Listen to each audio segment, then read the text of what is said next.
ভালো করে বোঝার চেষ্টা করবেন। ইসমাইল আলাইহিস সালাম দাওয়াতি কাজ শেষে বাড়িতে আসলেন, ডেকে বলে বিবি কেমন আছো? বলে ভালো নাই। কি সমস্যা? বলে অনেক সমস্যা। তো বলতেছে সমবাড়িতে কেউ কি আমার সন্ধান করতে আসছিল? বলে হ্যাঁ এসেছিল। একটা বৃদ্ধ মানুষ, চুলগুলো পেকে গেছে, কি সুন্দর দাড়ি, কিন্তু ওই মানুষটাকে আমি ভিতরে বসতেও দেই নাই, কোন আদর যত্ন করি নাই। তাই নাকি? বলে হ্যাঁ। ওই লোকটা কি জিজ্ঞাসা করেছিল? বলে তোমরা কেমন আছো? তুমি কি জবাব দিয়েছো? বলে আমি ভালো নাই। এরপরে কি জিজ্ঞাসা করেছিল? বলে তোমার স্বামী কোথায়? তুমি কি বলেছো? বলে দাওয়াতে কাজে চলে গেছে বাইরে, কবে ফিরবে জানি নাই। বলে তোমরা কেমন আছো? আমি বলেছি শান্তিতে নাই। বলে ওই লোকের সব কথা বুঝেছি, একটা কথা বুঝি নাই। কি? যাবার পূর্বে মুরব্বী বলে গেছে আমি ইসমাইল যখন ফিরবে তোমার স্বামী, তখন তোমার স্বামীকে বলবা সে যেন ঘরের চৌকাটটাকে পরিবর্তন করে। তখন ডেকে বলে বিবি রে, এই কথাটা তুমি না বুঝতেও আমি বুঝেছি, তোর ব্যবহারে আমার বাবা খুশি না। তুই যে আচরণ করেছিস, আমার বাবা এত দূর থেকে সফর করে এসে এক গ্লাস পানিও খাইতে দিলি না, ভালো ব্যবহার করলি না। আমার বাবা বুঝাইয়া গেছে এই বউ অন্যরকম বউ, এই বউ যদি আমার ছেলের সংসার করে, আমার ছেলে জীবনে কোনোদিন সুখ পাবে না, শান্তি পাবে না। আমার বাবা পরীক্ষা নিয়ে বুঝেছে তোরে দিয়ে আমার সংসার হবে না। বুঝতে পেরেছি রে, আমার বাবা চৌকট পাল্টানের কথা বলেছে, তার মানে তোরে তালাক দিয়ে বিদায় করতে বলেছে। যা, তোর সাথে আমার সংসার হলো না, তুই তালাক। পয়গম্বর স্ত্রীকে তালাক দিলেন। এরপরে আবার সুন্দরী একটা মেয়েদিকে বিবাহ করলেন। আবারও চিঠি লিখলেন, বাবা আপনি আসেন আমার বাড়িতে, দাওয়াত খাইতে আসেন। ইব্রাহিম খলিলুল্লাহ বয়স হয়ে গেছে, ঘোড়ায় চড়ে উঠে সফর করে বিশাল পথ পাড়ি দিয়ে আবার ছেলের বাড়িতে আসছে। দরজা এসে ডাক দেয়, ভিতরে লোকজন কেমন আছো বাবা তোমরা? বলে আলহামদুলিল্লাহ, আল্লাহ অনেক ভালো রেখেছেন। এইবার ডেকে বলে তোমার স্বামী কোথায়? বলে যেহেতু তিনি দিনের নবী, দিনের দাওয়াত দেওয়ার জন্য, দাওয়াতি কাজ করার জন্য তিনি বাইরে চলে গেছেন।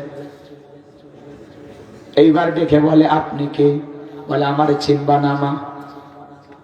ডেকে বলে আপনি একটু বসেন, আপনাকে একটু খাইতে দিই, আদর যত্ন করতে দিই। খাওয়াইলেন, ঘরে যেরকম খাবার ছিল সব খাওয়াই দিলেন।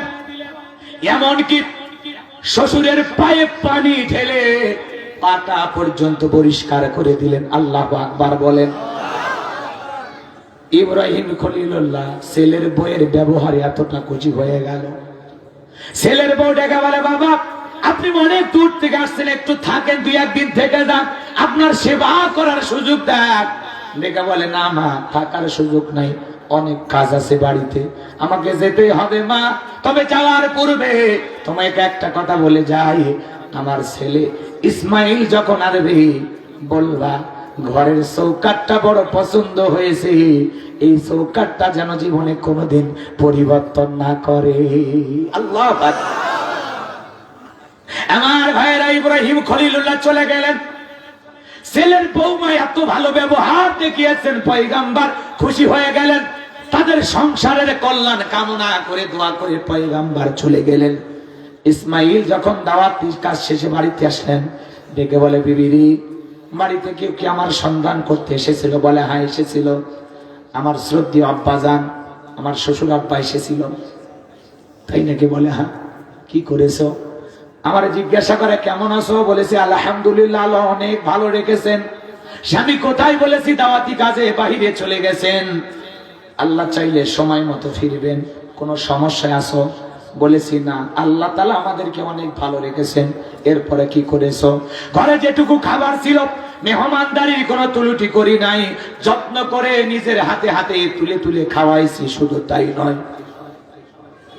আমি তার পায়ে পানি ঢেলে তার পাটাকে পরিষ্কার করে দিয়েছি।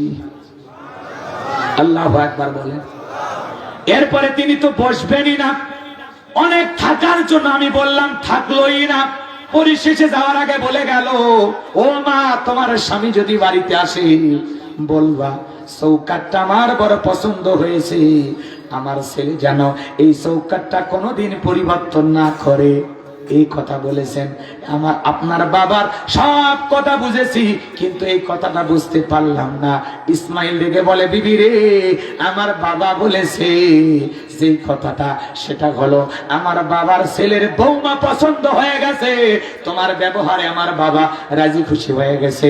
এই জন্য আমার বাবা বুঝাইতে চাই, জীবনে কোনোদিন যেন তোমারে আমি তালাক না দেই, অযত্ন না করি, ভালোবেসে যত্ন করে এই চৌকাঠের মূল্য যেন দেই। আল্লাহু আকবার।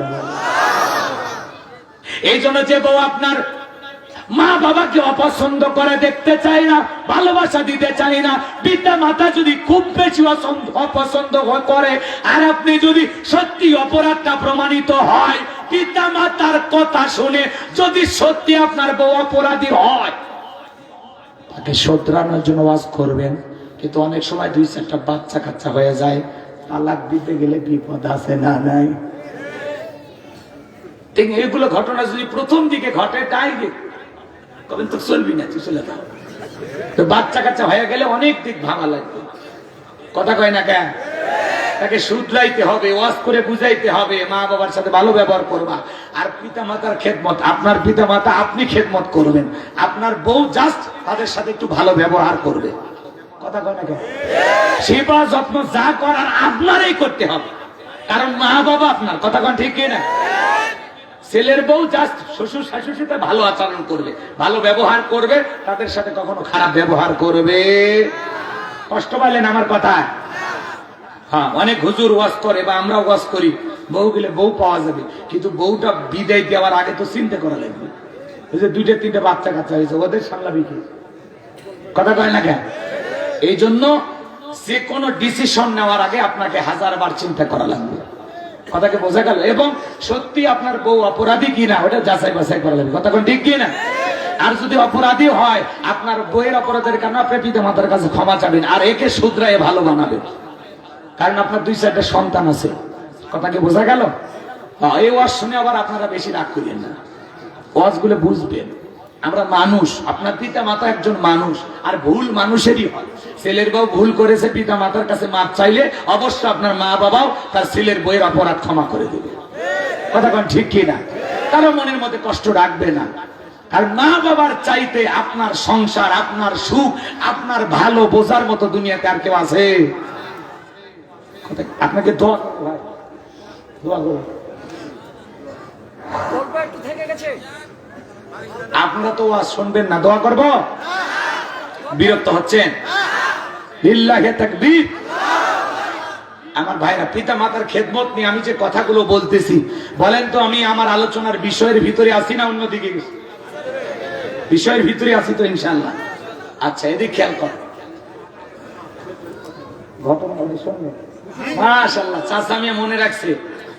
ওই সেই সন্তান কোদাল তুলে আছে, মনে আছে না? না যুবক, তোদের পা 2টা না, ওপরে আমার এই হাত 2টা রাখলাম, কোনো দিন মা বাবার মনে কষ্ট দিবা না। পিতা মাতার চাইতে ভালো মানুষ, ভালোবাসা দেবার মতো এই দুনিয়ার জমিনে আর কেউ না। নিঃস্বার্থ ভালোবাসে এই দুনিয়ার জমিনে মা বাবা। শ্বশুর বাড়িতে যাবা, শাশুড়ি জামাইয়ের হাতের দিকে তাকায়, মিষ্টির টোকলা আছে না নাই? আমি একবার বগুড়ার থেকে দই নিয়ে শ্বশুর বাড়িতে গেছিলাম, আমার শাশুড়ি এখনো মাঝে মাঝে বলে, বাবা ওই দইটা কিন্তু খুবই ভালো ছিল। তার মানে কি বুঝে? মাঝে মাঝে নিয়ে এসো। কথা কন ঠিক কিনা? শ্বশুর শাশুড়ি বলেন, আপনি বাড়িতে যাবেন, এই যে আমরা সফর শেষে বাড়িতে যান, মাঝে মাঝে যখন বাড়িতে ফল হয়তো বা কেনার কথা মনে থাকে না, এত টাকা কামাই করে কি করবা? বাপরে বাপ, প্রত্যেকদিন ফল কেনার কথা বলা লাগবে, রাগ করে। কথা কেন? কি করে? রাগ করে। এত কৃপণ হয়েছেন কেন? ফল কিনতে পারেন না, মনে থাকে না আপনার? বলেন তো, এই যে বউ যেভাবে জবাব দেয়, শাশুড়িরা যেভাবে জবাব দেয়, মা বাবা কোনোদিন বলে যে আমার এটা খাওয়াইলি কেন, আমার এটা খাওয়াইলি না কেন, ওইটা দিলি না কেন? বলে? মা বাবার কোনো চাহিদা আছে? এই যে কয়েকদিন আগে বলা হয় না নিজের কথা, বাবারে 3টা লুঙ্গি কিনে দিলাম, বাবা বলতেছে আমার নতুন লুঙ্গি অনেক আছে, আবার এগুলো কেন, খালি টাকা নষ্ট করো তুমি। কি সুখ! সুবহানাল্লাহ। বাবা কারে কয়, আর শ্বশুরকে যা যদি একসাথে 30টাও দেয়, ওই কবি জামাই ভালো করছে, গোপনে গোপনে 2-4টা বিক্রি করবো। কথা কন, কথা কন। তাই বলে শ্বশুর শাশুড়ির সাথে খারাপ ব্যবহার করবেন এমনটা না। আপনার শ্বশুর শাশুড়ি তাদের সাথে ভালো আচরণ করতে হবে, এটা আপনার দায়িত্ব। কিন্তু আপনার বাবা আর শ্বশুর বাবা এক জায়গায় বসে আছে, ওই শ্বশুরের এদিক বাবার সামনে আবার শ্বশুর আব্বাকে বেশি আব্বা আব্বা কইয়া ভেনা তুইলেন, বেশি বাবা বাবা কইয়া শ্বশুরকে ডাকতেছেন। আর এই ব্যবহারে বাবা যদি একটু মন খারাপ করে, খবর আছে। ঠিক আছে তো? আদর যত্ন করবেন, শ্বশুর শাশুড়ি খেদমত করবেন, মা বাবার মনে কোনোদিন কষ্ট দেওয়া যাবে না। যুবকদের পায়ে হাত দিয়ে অনুরোধ করি, কোনোদিন মা বাবাকে কষ্ট দিবা না, চোখ রাঙাবা না, গালি দিবা না, ধমক দিবা না, তাদের ব্যবহারে কোনোদিন বলবে না উফ তোমাদের এই জ্বালার ভাল লাগে না, বিরক্ত বোধ করবা না, ভর্ৎসনা করবা না, সম্মান সূচক আচরণ করবা। অকুল্লাহুমা কওলান কারীমা, সম্মান সূচক আচরণ করবা, নম্র ভদ্রভাবে আচরণ করবা। পিতা মাতার খেদমত করে তাদের মুখে হাসি ফুটাইয়া তাদের দোয়া নিয়ে কারা কারা জান্নাতে যেতে তার হাত তোলেন। কারা কারা জান্নাতে যেতে চান? আল্লাহ আমাদের সবাইকে পিতা মাতার খেদমতকারী সন্তান হিসেবে কবুল করেন। জোরে বলেন আমিন। আরো জোরে বলুন আমিন। আরো একবার বলেন আমিন। আমার ভাইয়েরা, মা বাবার কোন তুলনা হয়? জোরে বলেন তুলনা হয়? রক্তে ভাসিয়া যাতনাই কাঁদিয়া আনলে মাগো আমায় এই দুনিয়ায়, তোমার ঋণ আমি কি দিয়ে শোধাই মাগো, তোমার ঋণ আমি কি দিয়ে শোধাই। দেখেছি পৃথিবীতে প্রথম মায়ের মুখ, পেয়েছি ভালোবাসায় পূর্ণ মায়ের বুক, বলতে পারি না কথা মা বোঝে আমার ব্যথা। কি জবানে কোনো আওয়াজ ছিল? পেপো টেটো ভ্যাবো করে চিল্লাইতাম।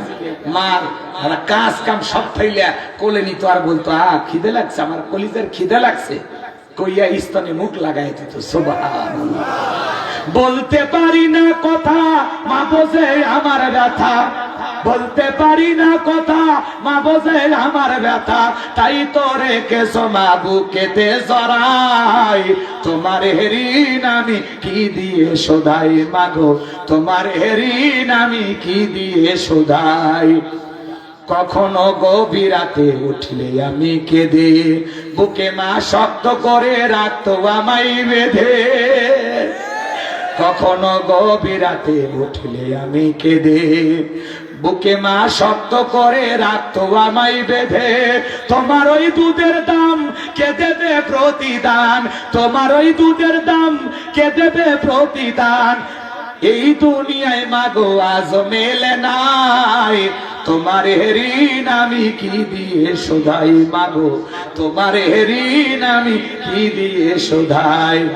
দূর দেশে সন্তানের যদি বিপদ হয়, দক্ষিণী মায়ের অন্তর কবু কান্দা কয়, বিদেশে সন্তানের যদি বিপদ হয়, দক্ষিণী মায়ের অন্তর কবু কান্দা কয়। কোথায় আছো মাওলাই আমার খুলে দাও দয়ার দুয়ার, কোথায় আছো মাওলাই আমার খুলে দাও দয়ার দুয়ার, আদরের মানিক আমি বুকে ফিরে চাই, তোমার ঋণ আমি কি দিয়ে শোধাই মাগো, তোমার ঋণ আমি কি দিয়ে শোধাই। রক্তে ভাসিয়া যাতনাই কাঁদিয়া আনলে মাগো আমায় এই দুনিয়ায়, তোমার ঋণ আমি কি দিয়ে শোধাই মাগো, তোমার ঋণ আমি কি দিয়ে শোধাই।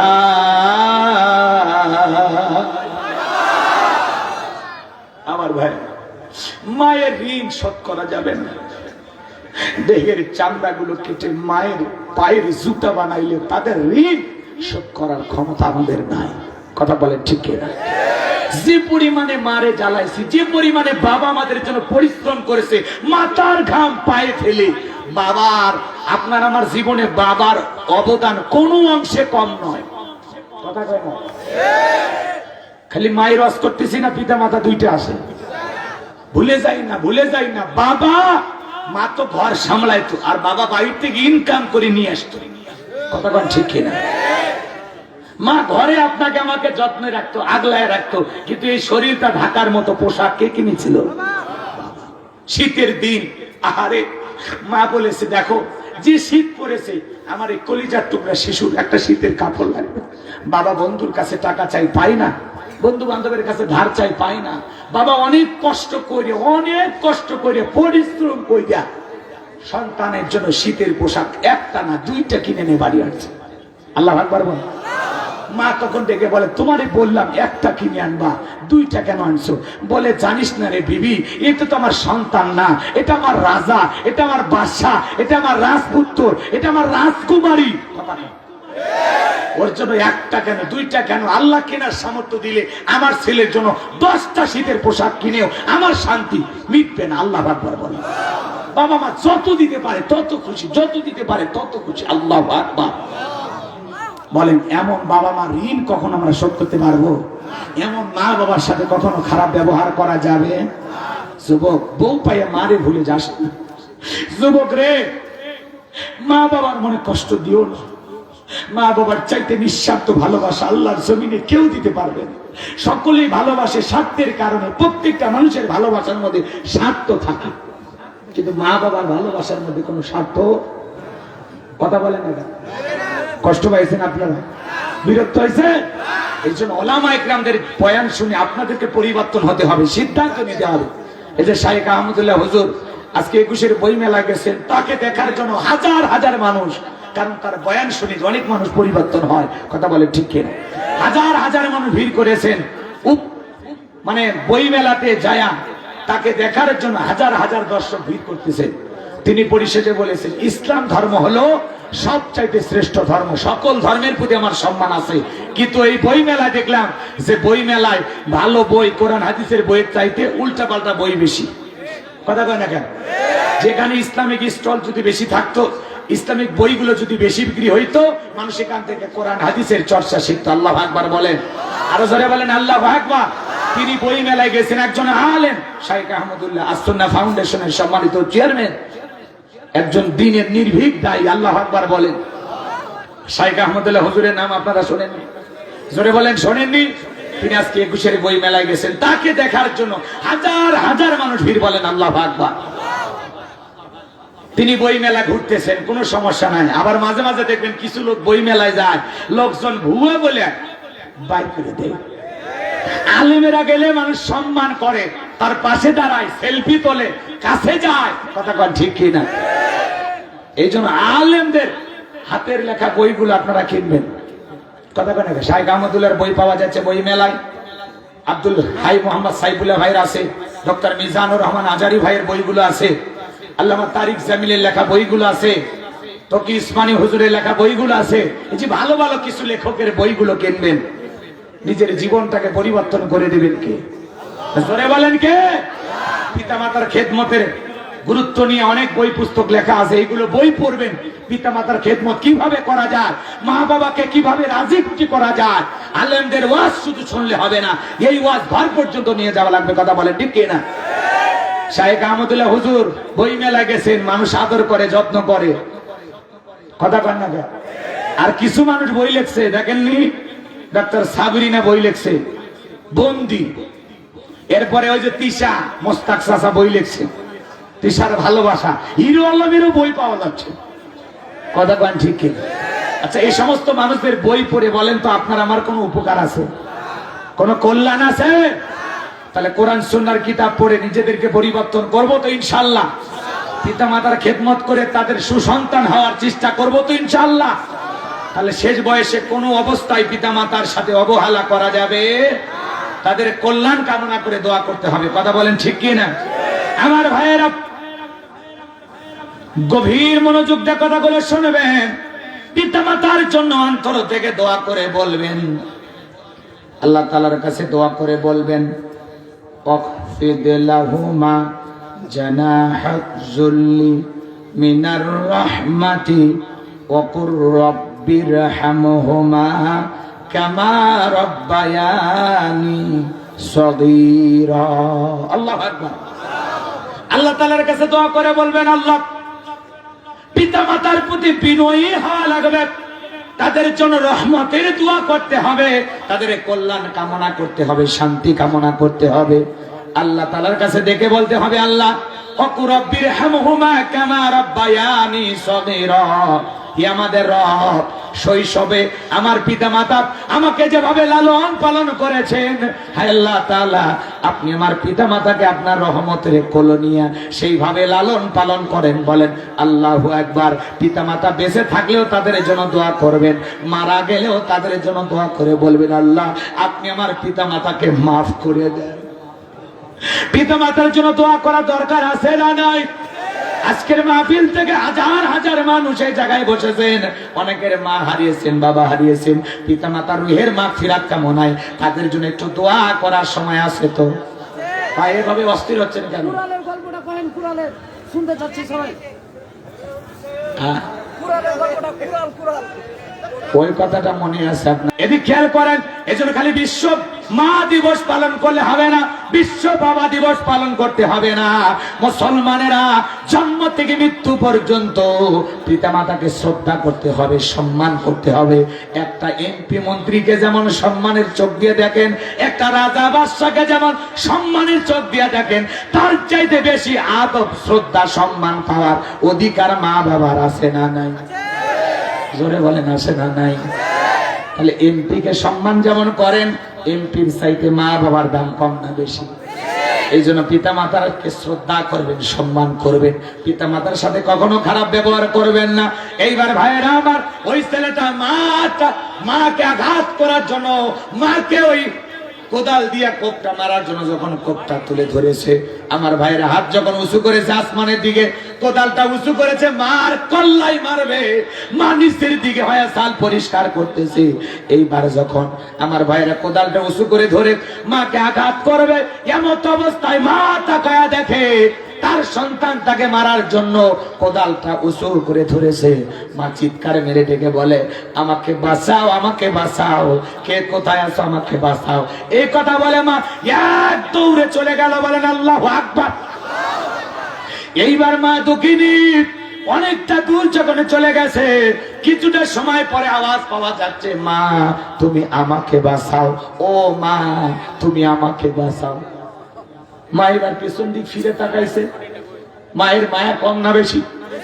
সেই ছেলেটা কিছুক্ষণ আগে কোদাল তুলে ধরেছে, মাকে খুন করবে, হত্যা করবে। এইবার বিপদে পড়ে ছেলে যখন বলতেছে, মা আমাকে বাঁচাও, মা আমাকে বাঁচাও, মা তখন নিজের মৃত্যুর কথা ভুলে গেছে। এইবার ছেলের দিকে তাকায় দেখে ছেলেটা জমিনের ভিতরে যাইতেছে। ভালো করে বোঝেন বাজান গো আমার। মা এবার দৌড়ে আসছে, মা দৌড়ে আসতে আসতে ছেলেটার হাঁটু পর্যন্ত চলে গেছে। মা চিৎকার মেরে ডেকে বলে, কে কোথায় আছো, তাড়াতাড়ি করে আসো, এই জমিনের ভিতরে আমার ছেলেটা চলে যায়, কে কোথায় আছো, তাড়াতাড়ি করে চলে আসো। মায়ের চিৎকার করতে করতে এইবার ছেলেটার বাজান গো আমার গলা পর্যন্ত চলে গেল। মা হাতটা ধরে, কোনো লাভ হলো না। মায়ের চোখের সামনে ওই সন্তানটা জমিনের ভিতরে চলে গেল। মায়ের সাথে বেয়াদবি করার কারণে মা সহ্য করলেও আসমানের মালিক আল্লাহ সহ্য করে নাই। ওই জীবনে ওই সন্তানটার জীবনে একটা অভিশপ্ত পরিণতি হয়েছে। কথা বলে ঠিক কিনা? এতদিন মারে পিটাইছে, আঘাত করেছে, মার শরীর থেকে রক্ত ঝরাইছে, মারে খাইতে দেয় নাই, মার সেবা করে নাই, আবার আজকে কৌশল করে ষড়যন্ত্র করে এসেছে মাকে দুনিয়ার থেকে বিদায় করতে।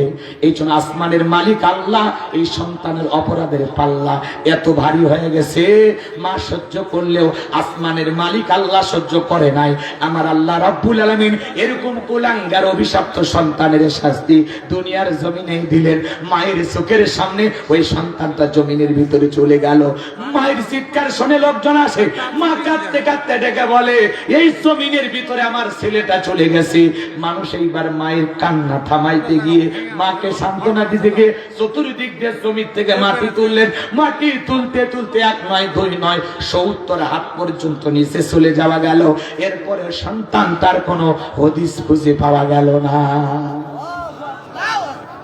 মায়ের সাথে বাবার সাথে বিয়াদবি করবা, পিতামাতা দুনিয়াতে সহ্য করলেও একবার উফ হইয়া একটা অভিশাপ, একটা বদদুয়া যদি তোরে দেয়, তোরে 10 তলা বিল্ডিং থেকে আল্লাহ রাস্তার ভিক্ষুক বানায় দেবে।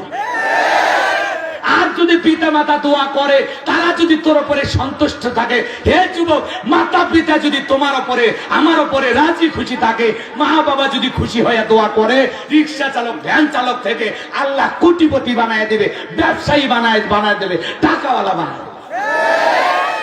পিতা মাতার দোয়ার যে কত দাম, 3 জন মানুষের দোয়া আল্লাহ ফিরায় না। এর মধ্যে মা বাবা আছে না নাই? জোরে বলেন আছে না নাই? জিবরাইল এসে বলে, নবী, আল্লাহ তাআলা সেই সমস্ত মানুষদের উপরে লানত দিয়েছেন যারা পিতা অথবা মাতা দুইজনের একজনকে জীবন দশায় পাওয়ার পরেও নিজেকে জান্নাতি বানাইতে পারলো না। আল্লাহ তাআলা তাদের উপর কি দিয়েছেন? লানত। রাসূল তখন বলেছেন আমিন। এই জন্য পিতা মাতা পাওয়ার পরেও তাদের মুখে হাসি ফুটে, তাদের সেবা কইরা, তাদেরকে ভালোবাসা দিয়ে যদি তাদের দোয়া না নিতে পারি, আপনার আমার কপাল পুড়ছে না পোড়ার বাকি আছে? তাহলে পিতা মাতার খেদমত করে তাদের দোয়া নিয়ে শেষ বয়সে শিশুদের মতো তাদের সাথে মিশবো, তাদের সব সময় খোঁজ খবর নিব। দূরে থাকলে ফোনে খবর নিব, আব্বা খেয়েছেন কিনা, মা খেয়েছেন কিনা, মা কেমন আছেন, আব্বা কেমন আছে, কথা কয় না। 24টা ঘন্টা খবর নিব, ঘন্টায় ঘন্টা বইয়ের কাছে ফোন দিতে পারেন, মা বাবারে ফোন দিতে পারেন না? দূরে আছেন, মাকে ফোন দেন, মার শরীরটা কেমন খবর নেন, বাবার শরীরটা কেমন খবর নেন। পারবো তো ইনশাল্লাহ? পিতা মাতার পছন্দের সুসন্তান হতে কারা কারা রাজি? শেষবারের মতো হাত তোলে। আল্লাহ আমাদের সবাইকে, আজকে যে পিতা মাতার দায়িত্ব কর্তব্যের নিয়ে আলোচনা হলো, এর উপরে বক্তা শ্রোতা সবাইকে আমল করার আল্লাহ তৌফিক দান করুন। জোরে বলুন আমিন। আরো জোরে বলুন আমিন। সর্বশেষ বক্তব্য একটাই, আপনিও যেমনটা করবেন আপনার সন্তানও আপনার জন্য তাই করবে। কথায় আছে, যেমন কর্ম তেমন ফল। বিশ্বাস নাই করিয়া দেখো, বেহেশত আর দোজখ সাত, বিশ্বাস নাই মরিয়া দেখো। আপনিও যেমনটা করবেন হুবহুব আপনার সন্তান আপনার সাথে তাই করবে। এখন পিতা মাতাকে সুখে রাখবেন না দুঃখে রাখবেন, এটা আপনার ব্যাপার। যদি সুখে রাখতে পারেন আপনার কপাল ভালো, আর যদি দুঃখে রাখেন বুঝবেন কপাল পুড়ে গেছে। আল্লাহ যেন আমাদের পিতা মাতাকে আমরা শেষ বয়সে তাদের সেবা কইরা, তাদের চিকিৎসা করে, তাদের যা লাগবে তাই দেব। পারবো তো ইনশাল্লাহ? পারবো তো ইনশাল্লাহ? আমার ভাইয়ের আরো অনেক কথা বলার ছিল, আরো অনেক মেসেজ দেওয়ার ছিল, অনেক হাদিস আছে, অনেকগুলো আয়াত আছে। আমি তো আপনাদের চিন্তা ভাবনা করছিলাম যে হয়তো বা 1টা 2টা পর্যন্ত ওয়াজ করব, এরকম নিয়ত আমার ছিল। তো যাই হোক, যেহেতু আপনারা যেহেতু ওটা বসা করতেছেন, আসলে 3 দিন শুনতে শুনতে কত কথা শুনছেন, আর কত শোনা যায়, তাই না? এই জন্য যতটুকু আলোচনা হয়েছে, আল্লাহ বক্তা শ্রোতা সবাইকে আমল করার তৌফিক দান করুন। সকলে বলুন আমি। পিতা মাতাকে ভালোবাসবো ইনশাআল্লাহ। পিতা মাতার পছন্দের মেয়েকে বিবাহ করব, একা একা বিয়ে করব না। যুবক, কথা বলেন, বিবাহের সিদ্ধান্ত কি একা নেবেন না মা বাবার পছন্দের মোতাবেক নেবেন? কিছু কিছু ছেলে অবাধ্য হয়ে বিয়ে করে, আল্লাহ যেন এদের হেদায়েত দান করে। আরো জোরে বলেন আমি। 20 বছর বয়স হয়নি, বাড়িতে এসে কয়, আব্বা, উত্তরপাড়া লাকিকে আমি পছন্দ করেছি, রাজি থাকলে 1 চাপুর, না হলে 2 চাপুর। আছে না? হ্যাঁ। পিতা মাতা রাজি হয় না, পালিয়ে নিয়ে যা বিয়ে করে। কথা কয় না কেন? যে সমস্ত যুবকেরা মাতা পিতার মনে কষ্ট দিয়ে, এ যুবক, পিতা মাতাকে কষ্ট দিয়ে বিয়ে করেছো, তারা দাম্পত্য জীবনে সুখ পাইবে না। তোর ভালোবাসা জানলা ভেঙে ফেলে দেবে। আজকে যুব সমাজ নষ্ট হয়ে গেছে মোবাইলের কারণে। কথা কর না কেন? মোবাইল আছে না নাই? যুবক, তোমরা মন খারাপ করছিলে, বলবো এই মোবাইল কিন্তু যুবক যুবতীকে নষ্ট করছে। তুমি যার লাগিয়া এমবি ভরো, তার তো বাটন ফোন। তুমি যার লাগিয়া এমবি ভরো, তার তো বাটন ফোন। কেমন করে বুঝবে রে সে, কেমন করে বুঝবে রে সে, ডিজিটাল তোর মন। তুমি যার লাগিয়া এমবি ভরো, তার তো বাটন ফোন। বলবো এদিকে খেয়াল করেন, কি কি শুনবেন? মেসেজ দিলে সেন্ড করে না, দেয় না তো রিপ্লাই। ভিডিও কলে বলবা কথা, ক্যামেরা তার নাই রে, ক্যামেরা তার নাই। ডিজিটাল এই যুগ জামানায়, ডিজিটাল এই যুগ জামানায় ইয়ানালো তার মন। তুমি যার লাগিয়া এমবি ভরো তার তো বাটন ফোন। প্রেম প্রীতি ভালোবাসা বিয়ের আগে নয়, মনের মধ্যে রাখো তুমি পরকালের ভয় রে, আল্লাহ তাআলার ভয়। গানের মধ্যে শিক্ষা আছে না নাই? প্রেম প্রীতি ভালোবাসা বিয়ের আগে নয়, মনের মধ্যে রাখো তুমি পরকালের ভয় রে, আল্লাহ তাআলার ভয়। তবে তুমি মুক্তি পাবা, তবে তুমি মুক্তি পাবা দোজখের আগুন। তুমি যার লাগিয়া এমবি ভরো তার তো বাটন ফোন। কেমন করে বুঝবে রে সে, কেমন করে বুঝবে রে সে ডিজিটাল তোর মন। তুমি যার লাগিয়া এমবি ভরো তার তো বাটন ফোন। এ কথা ঠিক আছে না না? লিল্লাহে তাকবীর। তাহলে পিতা মাতা পছন্দ করে বিয়ে দেবে যেখানে বরকত আছে। এ পিতা মাতার অবাধ্য হয়ে বিয়ে করা যাবে না। পিতা মাতা মুরব্বীদের দোয়া আছে, যেখানে বরকত আছে সেখানে। দাম্পত্য জীবনে সুখ পেতে হইলে পিতা মাতার দোয়ার বিকল্প নাই। নতুন একটা জীবন শুরু করবা, মায়ের দোয়া লাগবে না, এ বাপের দোয়া লাগবে না। বন্ধু বান্ধবের দোয়া নিয়ে কাজে বসে যা, ভেগে যা, বিয়ে করিস আর পর বান্ধবী একটু দোয়া করিস, তোর বান্ধবীর দোয়া কবুল হবে না? তোর বন্ধুর দোয়া কবুল হবে? দোয়া কবুল হবে কার? মার বাবার। কথা কর ঠিক কিনা? তাহলে যে সমস্ত যুবকেরা বিয়ে করো না, পিতা মাতার পছন্দের মেয়েকে বিবাহ করবা, কারা কারা হাত তোলো। মা বাবা পছন্দ করে বিয়ে দেবে যেখানে বরকত আছে। পিতা মাতার অবাধ্য হয়ে জীবনে বিয়ে করে সুখ পাওয়া যাবে? হাত নামায়। ওই মেয়েদের মিষ্টি কথায় ভুলো না, ওরা ছেলেদের ভালোবাসে না, ওরা ছেলেদের মন নিয়ে রং তামাশা করে। মেয়েদের মন বোঝা কঠিন। পুলিশে ধরলে বাঁচবি, র্যাবে ধরলে বাঁচবি, কিন্তু কোন নারী ছলনার ফাঁদে, মায়ার জালে, রূপের জালে, ওদের মিষ্টি কথার মায়া জালে একবার যদি ফেঁসে দাও, ফান্দে পড়িয়া বাগা কান্দে রে, সারা জীবন কেঁদেও ওই কালনাগিনীর বিষাক্ত সবল থেকে বাঁচতে পারে না। ওরা ছেলেদের ভালোবাসে, যে যত দামি গিফট করে তারে তত বেশি ভালোবাসে। আকাশের রং, ধনু রং যেরকম মুহূর্তে মুহূর্তে পরিবর্তন হয়, মেয়েরাও মুহূর্তে মুহূর্তে পরিবর্তন হয়। এরা যে কারে ভালোবাসে ওরা নিজেরাও জানে না। এই জন্য বিয়ের আগে কোন মেয়ের পাল্লাই পরে পকেটের টাকা ভাগা করা যাবে না। ওই টাকা জমায়ে রাখো, স্ত্রীকে মহরানা দিয়ে ঘরে নিয়ে এসে আদর করো। মহরানা দেওয়া ফরজ। প্রত্যেকটা পুরুষ নারীকে অধিকার দিতে হবে, মহরানা পাওয়া প্রত্যেকটা নারীর অধিকার। আমরা মহরানা না দিয়ে কি দিই? যৌতুক নেই। কথা কয় না?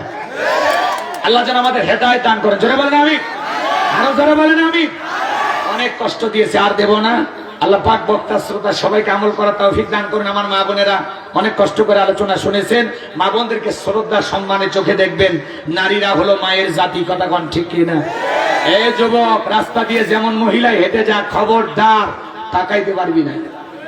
কুল্লিল মুমিনিনা গুদ্দুন মিন আবসারিহিম। আল্লাহ বলেন মুমিন পুরুষের দৃষ্টি থাকবে নিচের দিকে। আল্লাহ পাক আমাদের সবাইকে পিতামাতার সুসন্তান হিসেবে কবুল করেন। জোরে বলেন আমিন। ওয়া আখিরি দাওয়ানা আনিল হামদুলিল্লাহি রাব্বিল আলামিন।